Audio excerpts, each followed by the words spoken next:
I'm dropping you straight into the moment because that's how I learned this lesson myself. No warm up, no motivation, no speeches, just reality. I was 23, lying in freezing black water off the California coast during Bude S night drills. My legs were cramping, my breathing was ragged, and my mind was looking for any excuse to stop. We had one mission: make it to the marker light half a mile out, regroup, and push to the rendezvous point. That was it. Simple. But when you're shivering, exhausted, and half delirious, simple becomes impossible if your goal is weak. One guy on my left whispered, "I just want to survive this." That was his goal. And I remember thinking, he's done. Because in the teams, survival is not a goal. Survival is an outcome, a weak one. And he proved it. He quit 5 minutes later. His brain found an exit door, and the moment he saw it, he sprinted right through. That's what weak goals do. They give your mind permission to quit. They hand your fear a microphone and tell it to run the show. When I say your goals are too weak, I don't mean you as a person are weak. I mean the structure you've built around the thing you want is soft, emotional, and collapses as soon as pressure hits. And pressure will hit. Life's cold water finds everyone sooner or later. Most people create goals the same way that Guy in the Water did. They make them emotional. I want to lose weight. I want to get rich. I want to feel confident. I want to be happier. Goals built on emotion evaporate the second discomfort shows up. They're vague, they're foggy, and they're designed to make you feel good in the moment, not to carry you through stress, fatigue, or uncertainty. And here's the brutal truth: your brain is not wired for your success. Your brain is wired for safety, for comfort, for the path of least resistance. So when you give it a goal that has any wiggle room at all, it will wiggle right out of it. That's why you start strong on Monday and fall apart by Thursday. That's why you can promise yourself change 100 times and still end up in the same place. Weak goals are goals that leave escape routes. Your brain sees the exit door and says, "Perfect, we're done." And you won't even realize you quit. You'll tell yourself stories about why now isn't the right time, or why you'll start again next week, or why you just need to be more motivated. But let me tell you something that might sting. Motivation is a liar, and weak goals are what give it power. According to a Harvard Business Review analysis, people who set vague, broad goals are significantly more likely to abandon them within the first 10 days. Not because they lack talent, not because they lack discipline, but because the goals themselves were structurally flawed from the start. They weren't targets, they were wishes dressed up as plans. And I get it. Most of us were never taught how to build goals that can stand up to stress. Nobody explained that a weak goal is dangerous. Nobody told you that vague is the enemy. Nobody taught you that your brain will turn against you if your goal isn't built like a mission. But here's the part where everything shifts, because the same way a weak goal collapses under pressure, a strong target creates pressure in your favor. It pulls you forward. It simplifies decisions. It rewires your mind to move, not hesitate. Weak goals can be rebuilt into targets that hit fast. And that's exactly what I'm going to show you next. I learned early in my SEAL career that the biggest enemy is never the mission itself. It's the mind trying to negotiate its way out of the mission. Your brain has one job, and it's not to help you grow, improve, or break limits. Its job is to protect you, conserve energy, and keep you comfortable. That means the moment you start a goal that stretches you, anything that demands effort, discomfort, or uncertainty, your brain activates its survival wiring. And that wiring is soft. It tells you to slow down. It whispers that you can do it tomorrow. It reminds you of every reason to stop early, take a break, or rethink what you're doing. That wiring is the psychological trap that kills progress before it even starts. You think you're failing because you're not disciplined enough, or not motivated enough, or not built like those successful people. But the truth is much simpler. Your brain is running a program that was never designed for peak performance. It was designed for safety, and safety is the enemy of achievement.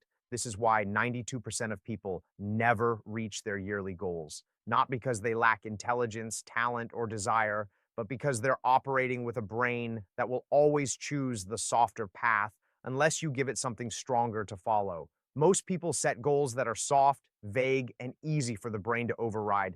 And the moment stress, fatigue, or boredom show up, the brain pulls the emergency brake and calls it logic. But there is a fix, and it's one we used every single day in the teams. It's called mission clarity. A SEAL mission is never vague. It's never emotional. It's never based on motivation. It's measurable, structured, and exact. When you transform your goals into targets that can be measured, tracked, and broken down, your brain loses its ability to argue with you. It stops negotiating. It stops resisting. It has no room for stories or excuses because the path forward is too clear, The common mistake people make is believing that motivation is the source of progress. They wait to feel ready. They hope inspiration will strike. They think the right motivational video or book will unlock some new level of energy. But motivation is temporary by design. It's meant to give you a push, not carry you to the finish line. Structure is what carries you. Structure is what survives when your emotions collapse. And structure is what your brain respects. That's why the first SEAL trick I teach anyone is reverse planned micro missions. This is how we broke down huge, overwhelming objectives into manageable steps that could be executed flawlessly, even under pressure. You start with the end goal, then you cut it in half, then you cut that in half. You keep slicing it until you're left with a task so small, so specific, so precise that your brain can't resist it. The mission becomes do this today, right now, no negotiation. When your brain sees a massive goal, losing 30 pounds, making $1 million, running a marathon, it panics. It sees danger, uncertainty, and effort, and it triggers the survival response. But when you break that same goal into one micro mission, walk 15 minutes, write one page, save $10, your brain relaxes. It sees something safe, concrete, and achievable. And once you start, momentum takes over. Micro missions force progress. They bypass emotional resistance. Researchers at Stanford found that people who break down large goals into small, actionable steps create more consistent habits and maintain those habits significantly longer than people who rely on motivation alone. It's not intensity that wins, it's clarity, it's specificity, it's precision. It's the ability to take something overwhelming and turn it into something you can execute today. Your brain doesn't want you to change, it wants you to stay safe. But when you give it crystal clear targets, when you break missions down so small they can't be refused, you stop fighting your biology and start using it. And that's when progress becomes automatic. By the time most people reach day 3 of a new goal, everything starts to fall apart. And there's a scientific reason for that collapse, one most people never learn. When you begin something new, your brain temporarily overestimates your capacity. It gets swept up in the excitement, the novelty, the emotional high of this time I'm really doing it. But around day 3, that high fades. Your brain recalculates the real effort required, and suddenly the goal looks heavier, scarier, and more expensive in terms of energy. That's when motivation dies. Not slowly, instantly. It's like your mind flips a switch from I got this to do we really need to do this today? And once that questioning starts, the mission is already compromised. This is the fear most people never understand. Your brain is designed to conserve energy, and motivation burns energy. It's a temporary chemical spark. And once the spark is gone, your brain defaults back to survival mode. That's why gyms are full on January 1st and empty by February. It's why you buy a new planner every year and stop using it after a week. Motivation collapses because your brain recalculates the cost and decides the cost is too high. But there is hope, and it's powerful. In the SEAL teams, we never relied on motivation, not once. Not during training, not during missions, not during operations that lasted days without sleep. We used something far more reliable, automatic commitment loops. These loops remove emotion entirely from the decision. They make the action the default, not the choice. When the alarm goes off at 0400, you don't debate. You don't reflect. You don't negotiate with your feelings. You move. The movement itself becomes the trigger. And once a behavior becomes automatic, your brain stops recalculating effort. It stops resisting because it knows the action is certain. This is where most people go wrong. They build their goals around emotional hype.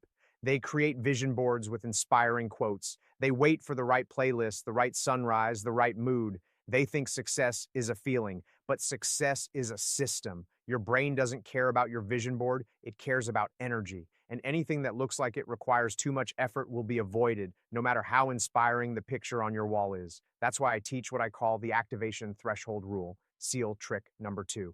The goal is simple: lower the resistance required to begin.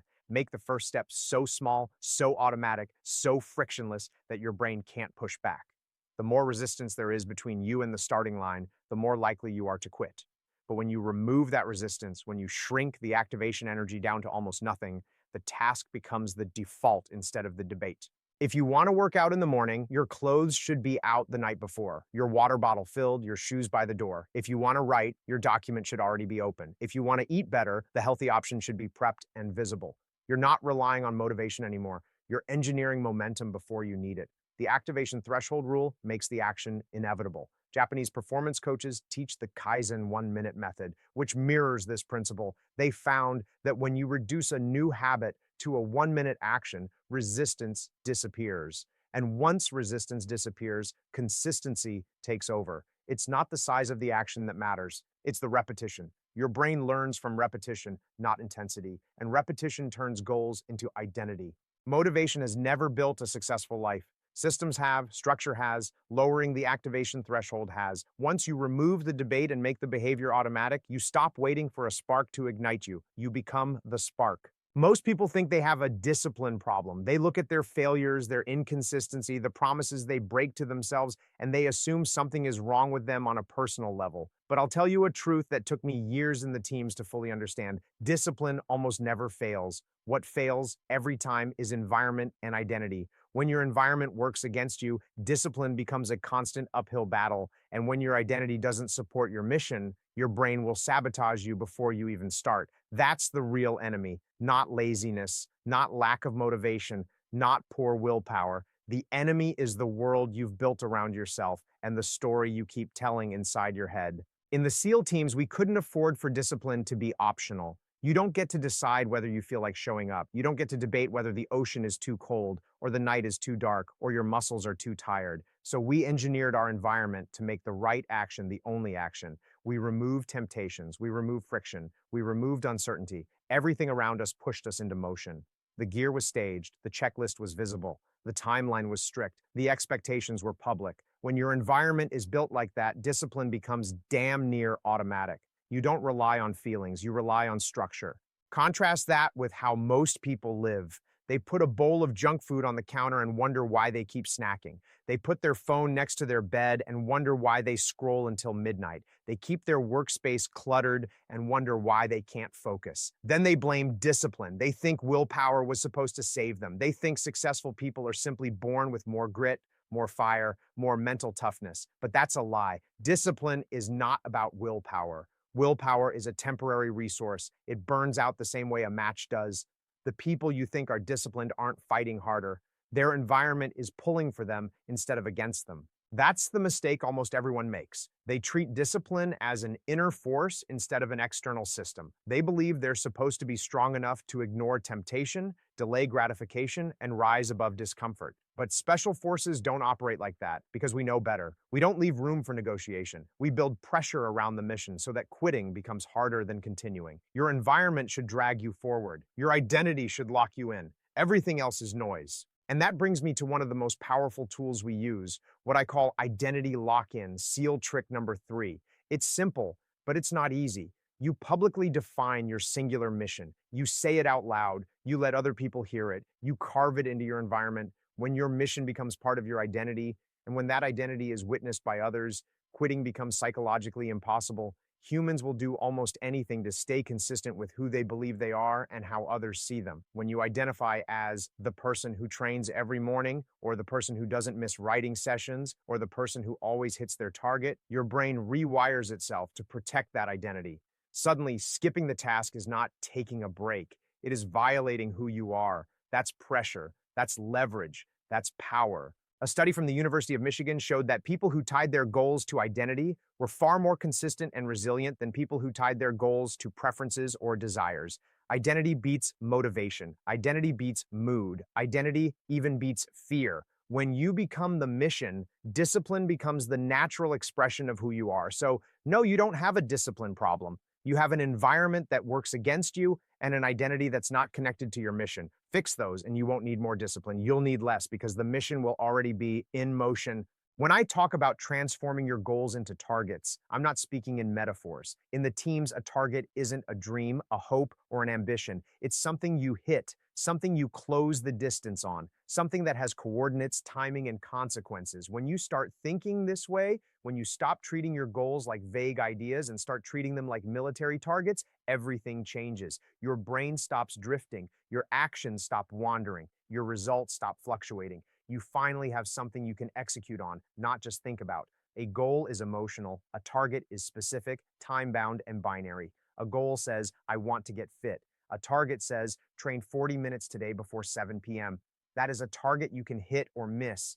There is no ambiguity. There is no story you can tell yourself. It's yes or no, hit or no hit. A target forces clarity, and clarity builds momentum. This is how we operated on every mission. We didn't track 1,000 variables. We didn't obsess over every possible metric. We used only 3: distance, direction, and deadline. Distance told us how far we were from the target. Direction told us whether we were moving closer or drifting off course. And deadline gave us the hard stop, the moment the mission either succeeded or failed. When you break your missions down into these three simple metrics, you eliminate chaos, you eliminate overwhelm, you give your mind a structure it can follow, even when you're tired, stressed, or under pressure. Distance is measurable. How far are you from the outcome you want? If you're trying to lose 20 pounds, the distance is 20. If you're building a business, the distance might be your monthly revenue target. If you want to run a marathon, the distance may be the miles you can currently run without stopping. But here's what matters: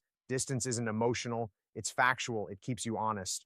Direction is the movement you make today. Did you get closer or did you drift? Most people don't track direction, they track feelings. They say things like, I feel like I did pretty well today, even though they didn't inch closer to anything that matters. When you strip it down to direction, every day becomes a simple question: did you move forward or not? And deadline is where the pressure comes from. Without a deadline, your brain will drag things out forever.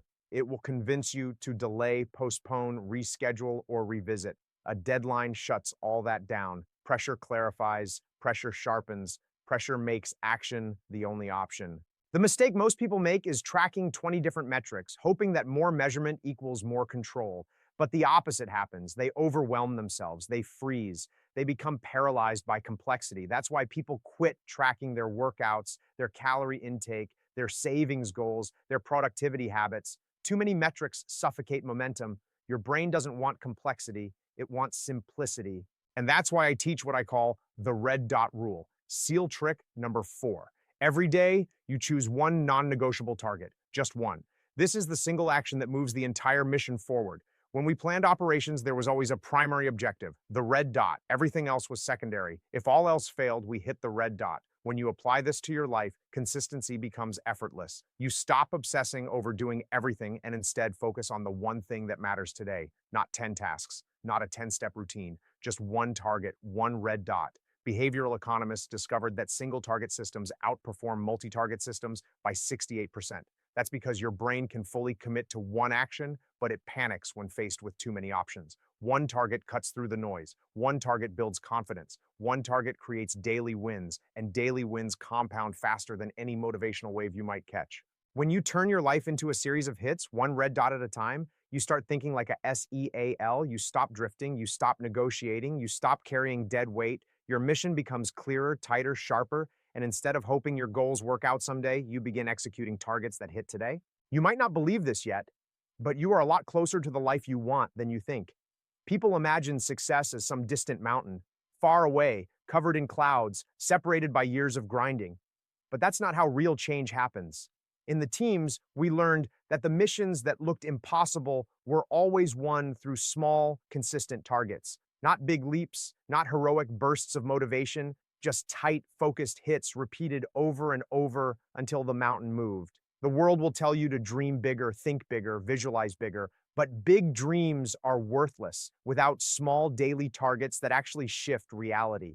When you stack small wins, the distance between who you are and who you want to become shrinks faster than you ever expected.